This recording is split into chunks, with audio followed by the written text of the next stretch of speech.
how do we get the world to do this, embrace it, to adopt it, to make it a living, breathing thing? Having the Gaju is one thing, getting merchants to accept it for real world things, utility payments, visa payments, buying bread, buying t-shirts, what have you. How do we get there? What we've been trying to do here is create a real currency, real money that really works. That was the great innovation of Satoshi's Bitcoin white paper. Wasn't about blockchain. That was been around for 50 years before the Satoshi white paper.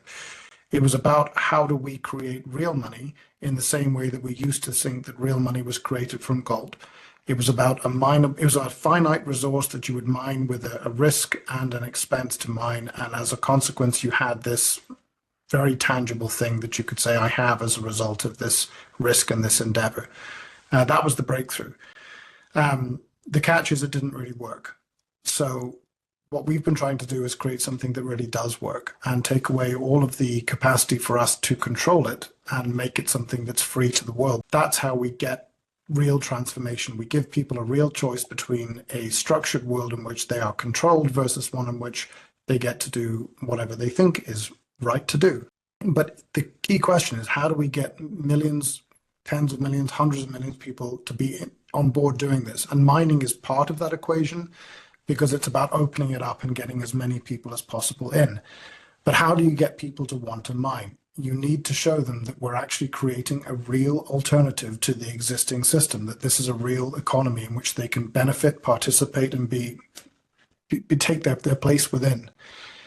So to that end, there's a couple of things that we've done. We had what we called Quid Pro Quo, which was the world's only completely on-chain marketplace for goods and services. That's now going to be called Gaju Market and Gaju Markets. But one of the really fundamental parts is something that Craig has been instrumental in building, which is GajuPay. Yeah, GajuPay is, in essence, it's very simple. The essence of it is that we can show a QR code. That QR code encodes an instruction to a wallet to generate a payment in a specific context from whoever is receiving that instruction to a specific account for a specific amount with a payment code or a receipt number or whatever written into it. The back end watches for that transaction to come through because you know the exact amount, you know who it's going to, and you know whatever the code's supposed to be in that payment, so the transaction number or whatever. When you see those three things, because you can't know who the sending party is yet, right? So if those three things match, now you know who the sender was, the payment actually went through, and you can tell whoever was expecting the payment that they're clear. The way that works out in practice is that you can have a tablet or a phone or whatever at the register, or one of those little terminals that can do multi-pay. You know, you can integrate multiple payment systems. We could integrate with one of those easily enough. How that works out is in practice is that small businesses that have a tablet or a phone or whatever at the register or a notebook or whatever, they can show a customer a QR code. You owe us this much. They flash it with their phone. They do the payment, and the thing says, "Hey, you paid. Good. Okay, you're done." And that, because we managed to get a fast thing going, that's typically faster than a credit card. GajuPay is in concept very simple. It's a way for us to use the lightest weight transaction that you can do on a blockchain, which is a simple spin transaction, not even a contract call, to confirm a settlement from somebody who is issuing a charge to somebody who owes, and then confirming right then, hey, they paid, you're good. And then tracking that to help them with their accounting issues later. The Gaju Market actually runs through smart contracts. And the reason that it runs through smart contracts is specifically for online retailers. Because we have volatility issues in crypto, the smart contracts, every sale within Gaju Market is represented as a clone of an underlying sales contract. And when you are a buyer, you click the buy button, I want to buy this thing. It does the QR code thing also. But what that QR code does is it instructs your wallet to sign a smart contract call. That goes to the chain, and that makes the sale item go into negotiation mode. There's like modes to it. That gives you a chance to negotiate shipping or like whatever accessory charges may apply to that.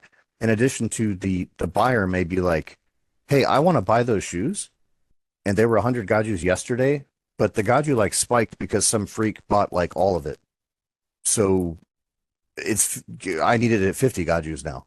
And the seller can go like, oh, you're right, actually. So I'll adjust the price. They both agree. Once they both agree, so to buy something, you actually have to put your money into the contract.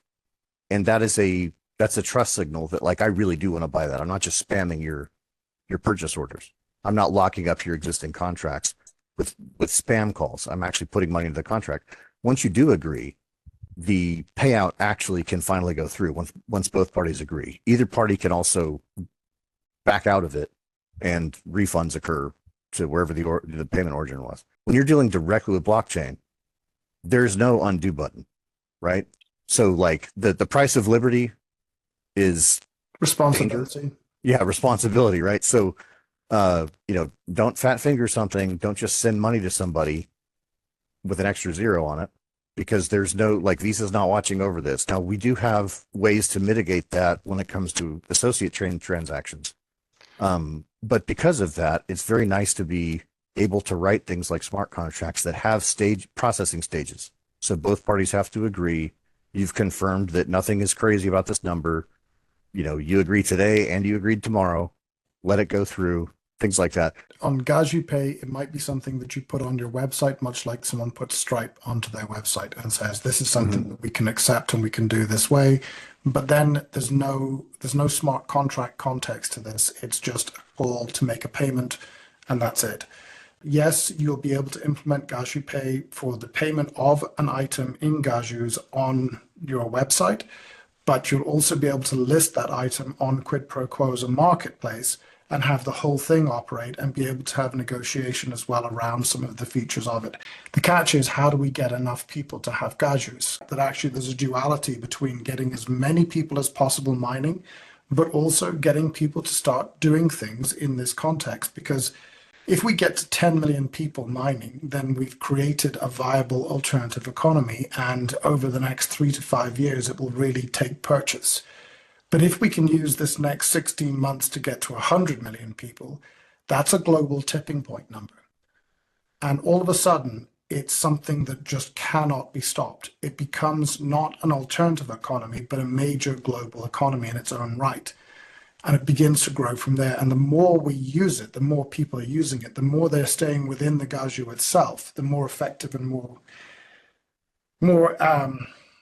far-ranging in its impact it will be.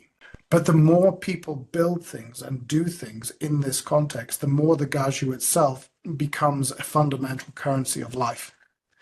It becomes something that we use without thinking about, well, what's that worth in dollars? As I point out to people, people still talk about Bitcoin for how many dollars it's worth.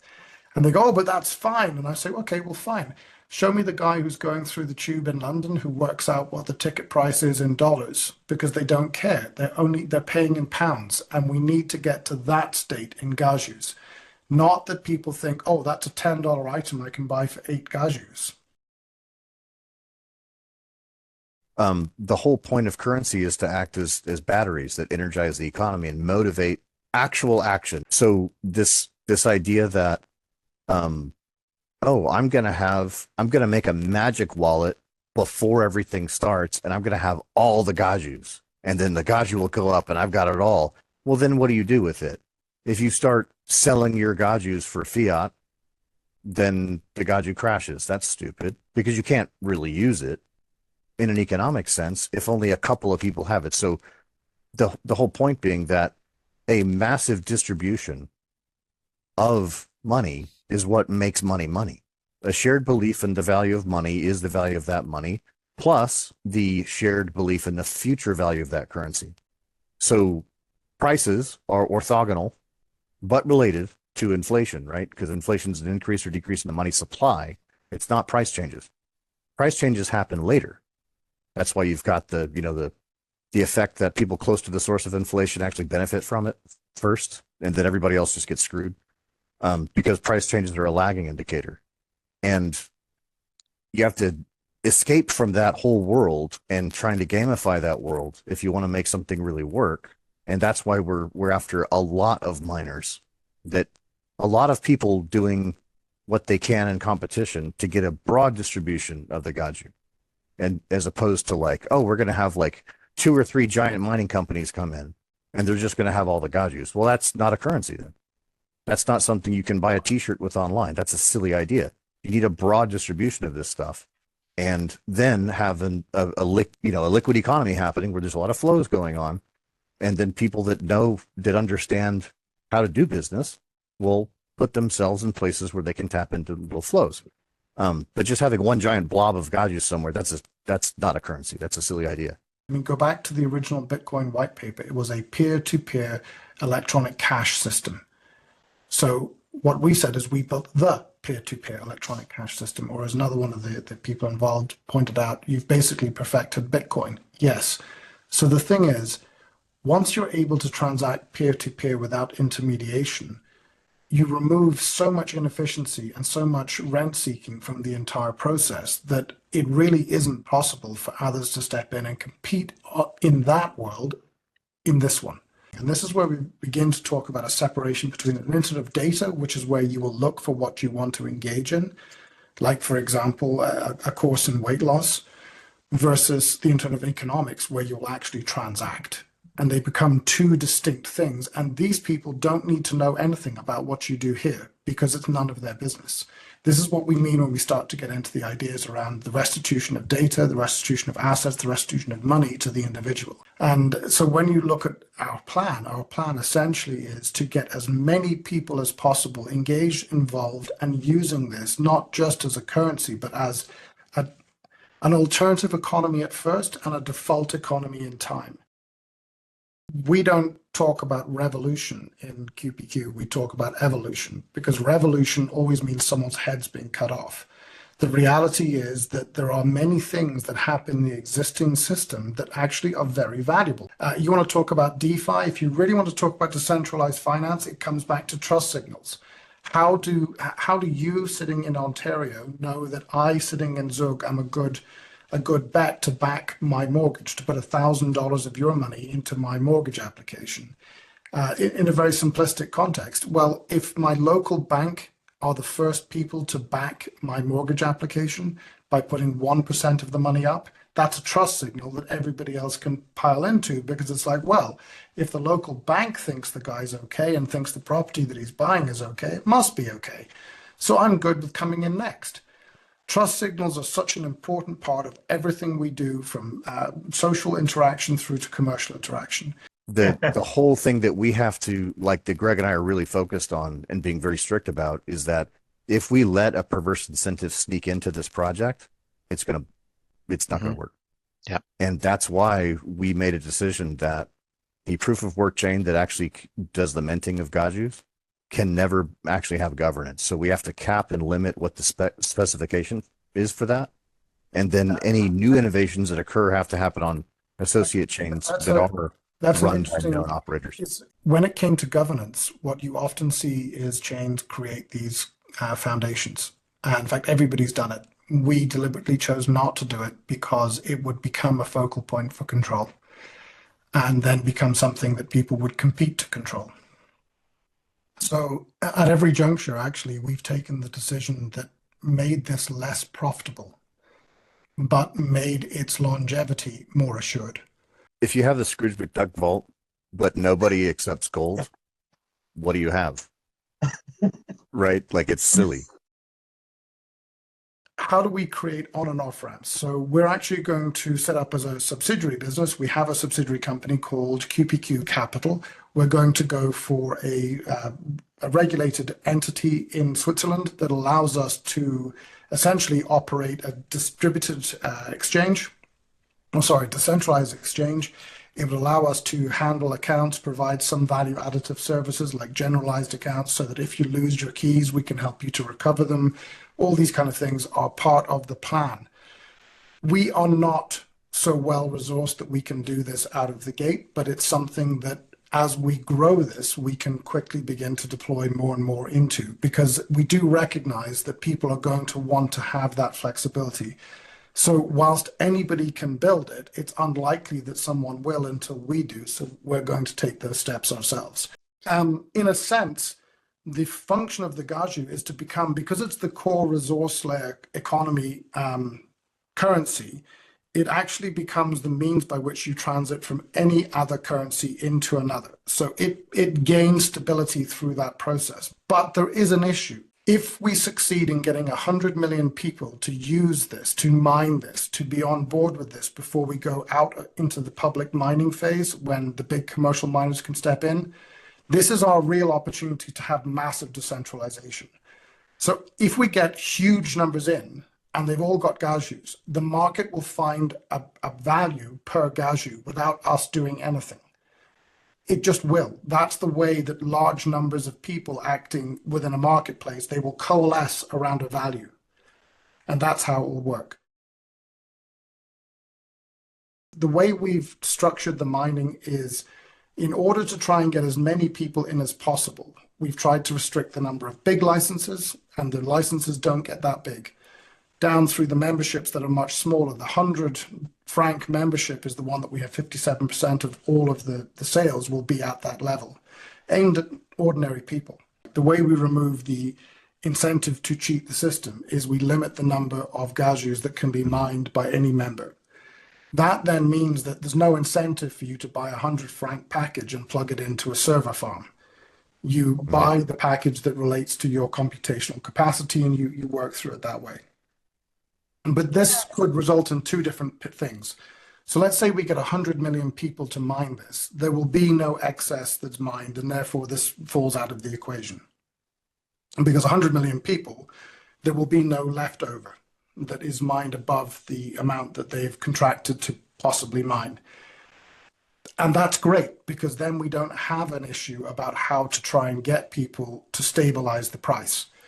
The flip side is, if we get, let's say, 1 million people to mine this, which I think a lot of people would think is a success, I think would be a failure, then actually we're going to have a really big problem, because 1 million people is not enough of a number to have a market really grow. And so you're going to end up with something that's quite whippy, as we call it in trading, that it can move up and down 10% in a day. That is not useful as a currency. So within the contract, we state very clearly, 50% of any excess will be put into a fund that we will work with market makers and market movers in order to try and create a stable channel. Our view is that the natural price is one Gaju, $1. That's how people mentally think. So we want to create a framework between a dollar and a Swiss franc as being where it will launch. When we get into public phase use next year, this is where we see it kind of finding its base. And 50% of any excess we're going to put into a fund in order to try and create that channel, so that if people start trying to manipulate the price above that, we can drop liquidity onto that movement and stabilize it again. The fiat currency that we receive selling Gajus to stop the spike, we then put underneath to say, and if it goes below $1 per Gaju, we'll hold the price up with the fiat. We'll buy the Gajus back again. The object is not to make money. The object is to create a stable channel that this sits within. It's a shock absorber. Until it gets to its own sort of liquidity and value system, because ultimately we don't want people to start pricing something and say, well, that's 8 Gajus, but it's $10. No, it's 8 Gajus. End of discussion. That's where we need to get people to, but it is going to take time. So we're trying to make a plan for that 3 to 5 year window where people are going to want to be able to transact into other currencies in order to meet other obligations. It's really about returning our economy to us, to the people, to make it serve us, not serve a very small number of people who have the control points for everything else. But very often I have people say to me, so when are you going to be able to do this? And my answer is, well, we could build that, but actually so could you. There is nothing stopping anybody from building whatever they want here. So if you can think of a business that should be existing in this world, build it. Don't tell us to build it, build it. because literally the door to anything you want to do is wide open. We are not stopping anybody from doing anything at all. As far as we're concerned, everybody wins if this works. In the associate chain structure, the proof of work root, the Gajumaru root that mints Gajus, that's the proof of work sort of center of it. That's proof of work because we can't have anybody ever have gameable authority over the money supply. And we didn't, that's why we got rid of governance, because we can't find any way to make that work without screwing it up. Eventually. Like, you could trust me right now because I'm awesome, but you know, I get hit by a bus and then the board takes over and we're all screwed. You know, that nothing like that lasts forever. So it has to be trustless. However, on associate chains, an associate chain can declare itself to be the monetary authority for an additional currency. So the Gajumaru ultimately can be a multi-currency system. Any chain, any associate chain that decides to become an associate of another chain in the context of a given currency. So they all have the Gaju, but you can also additionally choose to participate in a currency scheme that's being defined by an associate chain, a different associate chain. What that allows, because associate chains have operators, so there's jurisdictional authority, there's known operators, there's, you know, legal penalties if they screw up, depending on how the jurisdiction is structured. A bank or a central bank or any acting party that's got the authority to could establish a digital version of the dollar or the Canadian dollar or the New Zealand dollar or whatever, or the yen. And that would allow the existing cash regime in a fiat currency to operate as is. So you've got ATMs, you've got banks, you've got whatever. They're all denominated in yen where I live. An associate chain that's defined either by the Bank of Japan or by a bank conglomerate here, or just an independent operator that wants to run this as their own banking system, could declare a digital yen.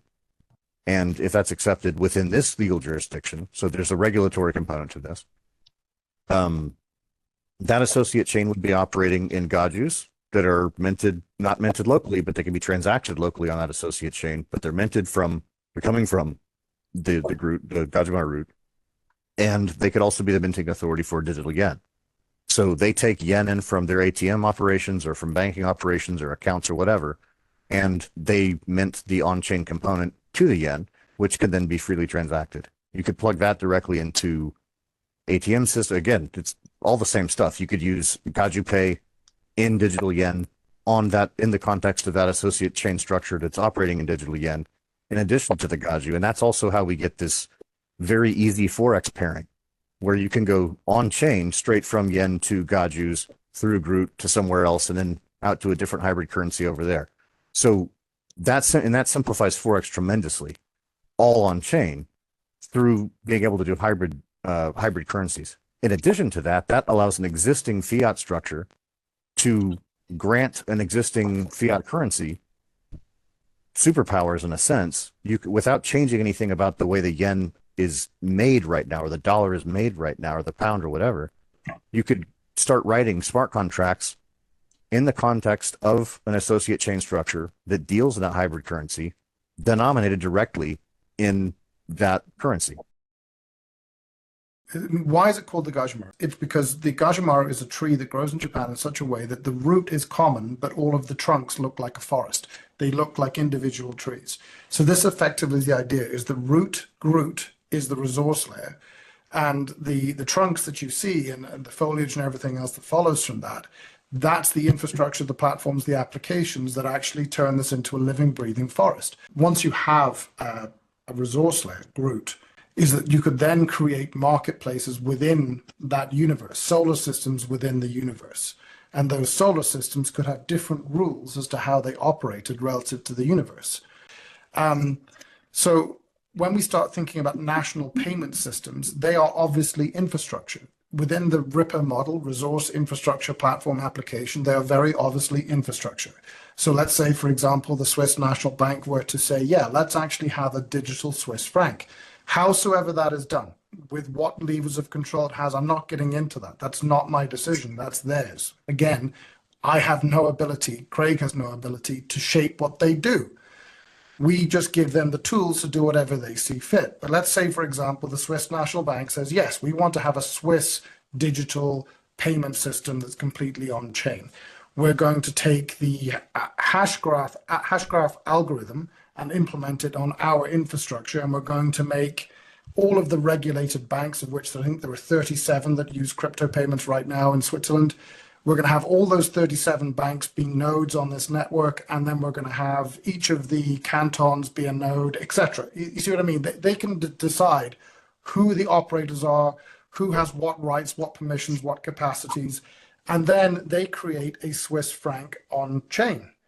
Now, that Swiss franc on chain in the context of the Swiss infrastructure is native, but so is the Gaju itself. So you instantaneously have the ability to go Swiss franc to Kathmandu dollar. The Gajumaru structure permits multiple currencies to exist natively. So when you do a spend transaction, that's just a spend transaction. So we can optimize that at the associate chain level for a hybrid currency as well. That's already kind of built into the system. And that allows you to do, again, you're picking a denomination within a contract. That's just an option within the contract. That also means that there's no difference in your wallet between doing a digital franc transaction and a Gaju transaction. That's just an option for you and the vendor, depending on the context of the chain that you're actually operating in at that moment. When you talk to central bankers, they're not actually they're in favor of the idea of having a currency that nobody can control the supply of, that you've got a fixed supply, it's algorithmically generated. They like that idea, the kind of Bitcoin money idea. They like that. Being able to do a hybrid currency relieves a lot of pressure that they've got to try to create a digital currency or a digital component to whatever their existing currency is without screwing everything up or detaching them off into their own little technical space that doesn't connect to anything. So we can alleviate a lot of these pressures that exist, as well as being able to work with regulators instead of against them. So that turned out to be a way bigger point than we expected. Peer-to-peer transactions on the Gajumaru are native. There is no intermediation whatsoever. So the cost of doing a peer-to-peer transaction is hundredths of a cent. However, thousandths even. However, let's say, for example, you're a business selling lumber. Somebody comes in and buys a 40-foot truck of lumber from you. You say, hey, I'll take payment in Gajus. You can affect that payment between the guy buying the lumber and you supplying the lumber in Gajus without anybody involved in the transaction other than the two involved in the transaction. Okay, no intermediation. But so what we're actually saying is, but that's not the way the real world works.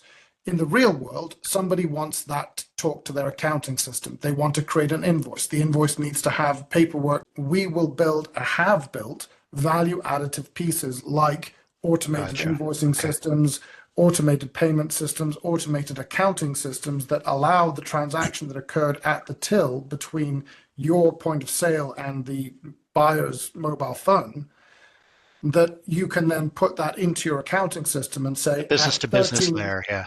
Well, at 13:53 today, 13:53 Central Time, we sold at this point of sale 2 cups of cappuccino and a frappuccino and a croissant at this point in time for 10 Gajus.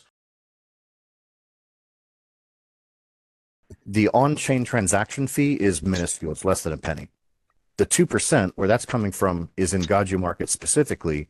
That's part of the sales contracts. So in those sales contracts, it states that you put the money into the, so you buy shoes for 100 Gajus, you put 100 Gajus in the contract, you negotiate with the seller and they go, okay, you say, okay, you both agree.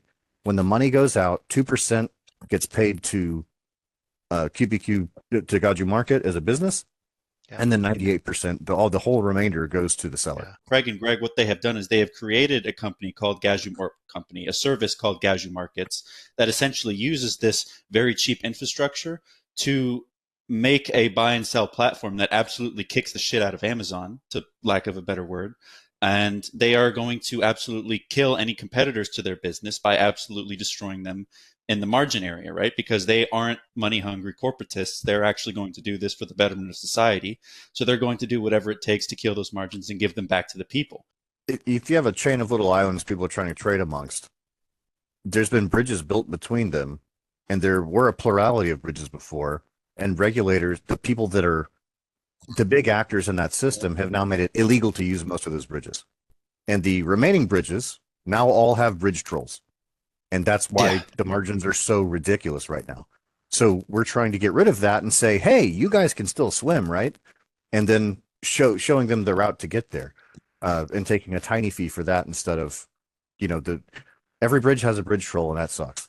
What we have is a fragmented, fractured economy, and the people who control access to and between those fragments get to have outsized profits, classic rent seeking, and on top of that, when their grasp exceeds their reach, which it does every 15 to 20 years, they get to socialize their risk to everybody else in the form of more monetary inflation.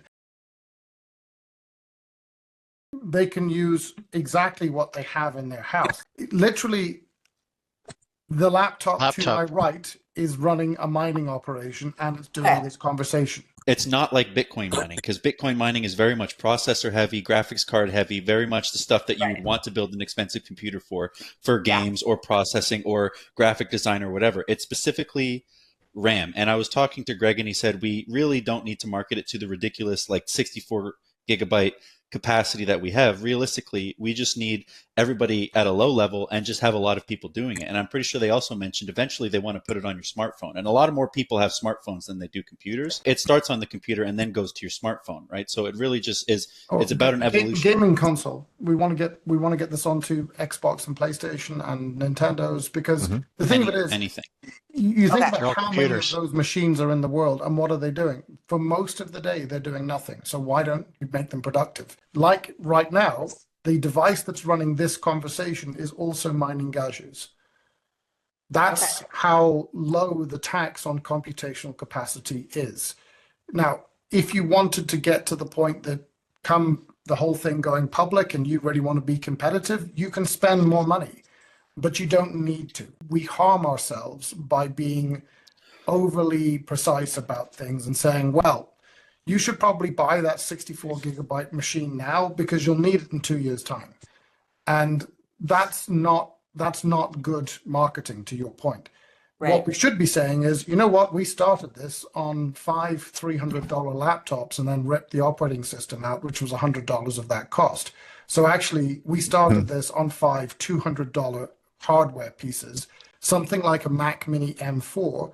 You can mine on, it's $600, you can mine on it, and you can have it as your home computer, you can have it as your data server for your household.